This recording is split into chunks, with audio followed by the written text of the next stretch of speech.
आपसे एक बात पूछना चाहती हूँ। उसी विषय पर कुछ चर्चा करना चाहती हूँ। हमारे पास कितनी इंद्रियां हैं? कितनी इंद्रियां हैं? 5। और इन 5 इंद्रियों का क्या क्या कार्य है आप सब बहुत अच्छे से जानते हैं ना? ये कान जो हमें कितने मिले हैं? 2 कान मिले हैं और उनका कार्य क्या है? सुनना। सुनने के अलावा ये कुछ करते हैं? कान हमारे पास 2 हैं और लेकिन कार्य कितना करते हैं? एक ही कार्य करते हैं, सिर्फ सुनते हैं। आंखें हमारे पास कितनी हैं? 2। काम क्या करती हैं? देखने का काम एक है और आंखें 2 हैं। नासिका के छिद्र कितने हमारे पास? 2। और काम क्या है उसका? सूंघना, श्वास लेना और छोड़ना। तो कार्य एक ही है। और मुंह हमारे पास कितना है? मुंह का जो एक ही छिद्र है और कार्य कितने हैं उसके? 2। क्या? चखना और बकना ना। खाती है, चखती है अच्छा और बोलती भी है, अच्छा भी बोलती है और बुरा भी बोलती है। तो एक इसका छिद्र, लेकिन कार्य इसके 2 है। बाकी हमारे पास 2 चीजें हैं लेकिन काम एक ही करते हैं। बाकी शरीर जो स्पर्श करने का काम करता है। तो ये जो हमारी इंद्रियां, ये जो हमारा मुख, जो मैं आज इसके बारे में आपको बताना चाहती हूं कि वाणी, जो भाषा, उसका क्या प्रभाव है हमारे जीवन पर। ये भाषा जो है, जो वचन है, जो बोल है, वो क्या है? व्यक्तित्व का आईना। ये इंसान के जीवन का आईना है। तुम्हारा जीवन कैसा है? ये जो तुम्हारे मुख से कैसे शब्द निकले, किस प्रकार का तुम बोल रहे हो, ये तुम्हारे भीतर को, तुम्हारे अंतर को खोलता है। जो तुम्हारे भीतर है, जो तुम्हारे अंतर है, वो बाहर निकाल देता है। तो ये जो वचन है, अगर बुरे वचन जब हमारे मुख से निकलते हैं तो हमारे जो काम है वो वर्षों तक भी नहीं बन पाते। जो काम पड़े हैं जीवन के, वो वर्ष लग जाते हैं, कई वर्ष बीत जाते हैं तो वो काम नहीं बन पाते, क्योंकि कटु वचन जब मुख से निकले। और अगर मधुर वचन अगर आपके मुख से निकल जाए तो जो काम वर्षों तक नहीं बन पाते, वो चुटकियों में ही काम बन जाते हैं। तो क्या प्रभाव है हमारी वाणी का? ये शब्द ही है जो अपने आप में एक बेजोड़ शक्ति है। शब्द अपने आप में एक बेजोड़ शक्ति है। ये तोड़ भी सकते हैं और जोड़ भी सकते हैं। जो मधुर वचन होते हैं तो वो संबंधों को सागर पर पुल का निर्माण कर देते हैं। सागर के ऊपर पुल का निर्माण हो जाता है इन मधुर वचनों के द्वारा। और जो कटु वचन होते हैं वो रिश्तों की मधुरता में दीवार का काम करते हैं। ऐसे होते हैं वचन। आप आप चाहें तो अपने वचनों को सुई धागा बना सकते हैं। आप चाहें तो अपने वचनों को सुई धागा बना सकते हैं। आप चाहें तो कैंची बना सकते हैं। आप चाहें तो अपने वचनों को फैब्रिकॉल बना सकते हैं और आप चाहें तो उसे कटर बना सकते हैं।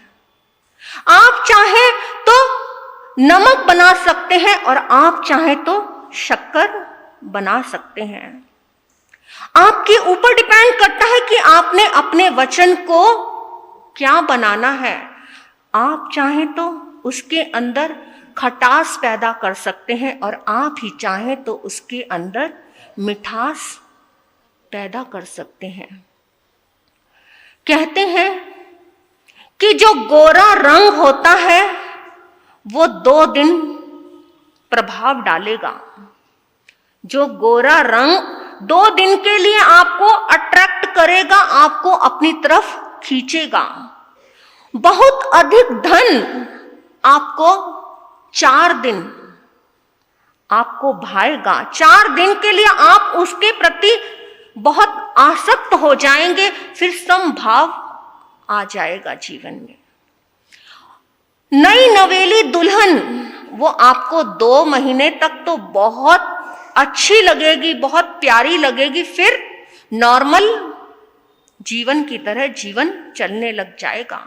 लेकिन मीठे वचन, किसी के बोले हुए मीठे वचन आपको जीवन भर याद रहेंगे कि उसने मुझे इतने प्यार से अपने पास बुलाया, इतना प्यार से मुझे बिठाया, इतने प्यार से मुझे खिलाया पिलाया, मेरा ध्यान रखा। वो आपको जीवन भर याद रखेगा और कटन वचन भी आपको जीवन भर याद रहेंगे। क्योंकि ये दरारें पड़ती ही किस लिए है?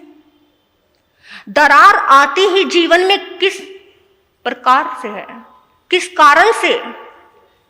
कटु वचनों के कारण ही आती है ना। अगर आप कटु वचन बोलकर जीवन में चाहे तो महाभारत की भूमि बना सकते हैं, अपने जीवन को महाभारत की भूमि बना सकते हैं कटु वचन बोलकर। अगर चाहे तो मधुर वचन बोलकर रामायण का ग्रंथ बना सकते हैं। वो रामायण, वो मधुर वचनों के कारण उस रामायण को आप लिख सकते हैं। तो ये जीवन क्या है? कहते हैं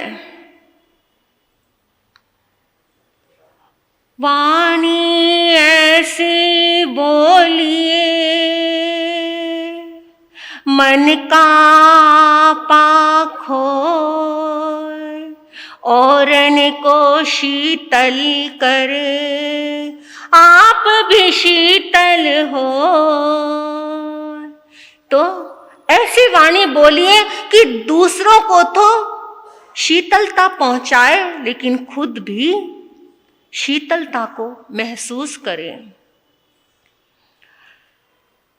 एक सीख है जीवन की, कुछ वचन है जीवन के ऐसे जो आप अपने जीवन में लेकर जाएंगे तो कभी भी जीवन में, अपने जीवन में कभी भी उस पाप को, उस नम्रता को महसूस नहीं करेंगे। ऐसे कुछ वचन अपने जीवन में लेकर जाइए। किसी को भी अश्लील और गंदे शब्द अपने मुख से मत निकालिए, अपने मुख पर गंदगी मत उठाइए।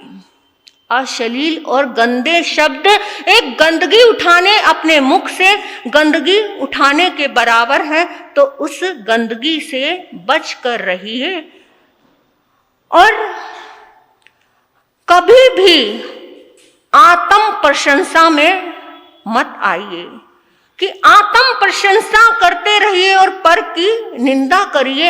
ऐसा कभी अपने जीवन में मत आने दीजिए। अगर चाहते हो तो थैंक्स और प्लीज जैसे शब्दों का प्रयोग जीवन में लाइए। धन्यवाद और कृपया ऐसे शब्द जब जीवन में आ जाएंगे तो आपका जीवन माधुर्य से भर जाएगा। स्मार्ट बनिए, उसके साथ साथ स्वीट भी बनिए। अच्छे समझदार बनिए लेकिन मीठे भी बनिए जीवन में। और कभी भी अपने तीक्ष्ण, कटु और अप्रिय और असत्य प्रयोगों, भाषा का प्रयोग कभी मत कीजिए। जहां तक हो सके मौन रहिए। प्रभु कहते हैं कि जहां तक हो सके मौन रहिए और अनावश्यक बोल के अपने शब्दों को व्यर्थ मत कीजिए। जो बिना बात बड़ बड़ करते रहते हैं, कोई बीच में बुलाता भी नहीं है, अपने आप ही बीच में आ जाते हैं और शुरू हो जाते हैं। जितना ज्यादा जो बोलता है वो उतना ही बुरा लगने लग जाता है। देखा है ना, जब एक व्यक्ति बैठा हुआ है, दो व्यक्ति आपस में बात कर रहे हैं और बीच में वो आकर अपनी टांग अड़ाकर बीच में बोलने लग जाए, कुछ बोलता रहे, वो व्यक्ति कैसा लगेगा आपको? अच्छा लगेगा? नहीं अच्छा लगेगा ना। बीच में बिना बात टांग अड़ाने वाला वो व्यक्ति बुरा ही लगेगा। इसीलिए व्यर्थ अपने शब्दों को मत गवाइए। जहां जरूरत है, जितनी जरूरत है उतना ही अपने वचनों का प्रयोग कीजिए। एक छोटी सी बात बता रही हूं आपको। एक बार एक राजा और मंत्री जंगल में जा रहे थे। जंगल में जाते हुए बहुत आगे निकल गए, थोड़ा रास्ता भटक गए। रास्ता भटके तो बहुत समय, लंबा टाइम हो गया, उनको बहुत प्यास लगी। दोनों को ही अति तीव्र प्यास लगी। दूर दूर तक कुछ दिखाई नहीं दे रहा था। सामने एक छोटी सी कुटिया दिखाई दी। अब बहुत दूर एक छोटी सी कुटिया दिखाई दी। राजा ने मंत्री को कहा कि देखो सामने एक कुटिया दिखाई दे रही है, जाओ तुम पता करके आओ, वहां थोड़ा जल मिल जाए। राजा की आज्ञा मानकर मंत्री गया, पहुंचा कुटिया के पास, दरवाजा खटखटाया। भीतर से दरवाजा खुला, एक बूढ़ी माता जी बाहर आई। उस मंत्री ने कहा, ए बुढ़िया, क्या थोड़ा पानी मिलेगा? माता जी ने कहा नहीं, और वो अपना सा मुंह लेकर खाली हाथ ही लौट कर आ गया और राजा को बताया कि वहां एक बुढ़िया थी, मैंने उससे कहा पानी मिलेगा क्या? उसने मना कर दिया, पानी नहीं है। राजा ने कहा ठीक है, मैं जाता हूं। अब वो राजा गया, दरवाजा खटखटाया, भीतर से दरवाजा खुला। राजा ने प्रणाम किया और कहा, माता जी क्या थोड़ा पानी मिलेगा? हाँ, क्यों नहीं, पानी भी मिलेगा और साथ साथ भोजन भी मिलेगा। पानी भी मिलेगा, साथ साथ भोजन भी मिलेगा। मंत्री को पानी भी नहीं मिला मांगने पर, और राजा को मांगने पर पानी के साथ साथ भोजन भी मिला, बिन मांगे भोजन भी मिल गया। किस कारण से? उसके शब्दों के कारण। उसके शब्दों का, उसकी वाणी का जो प्रभाव ऐसा था कि वो बिन मांगी वाली चीज भी मिल गई। हम किसी को धन नहीं दे सकते, किसी को मकान दुकान नहीं दे सकते, तो कम से कम मधुर वचन तो दे ही सकते हैं ना। मीठे शब्दों का प्रयोग तो कर ही सकते हैं। किसी ने कहा है कि आपको फैक्ट्री लगाने का सबको शौक है ना। सब चाहते हैं कि मेरे यहाँ पर बहुत बड़ी फैक्ट्री हो।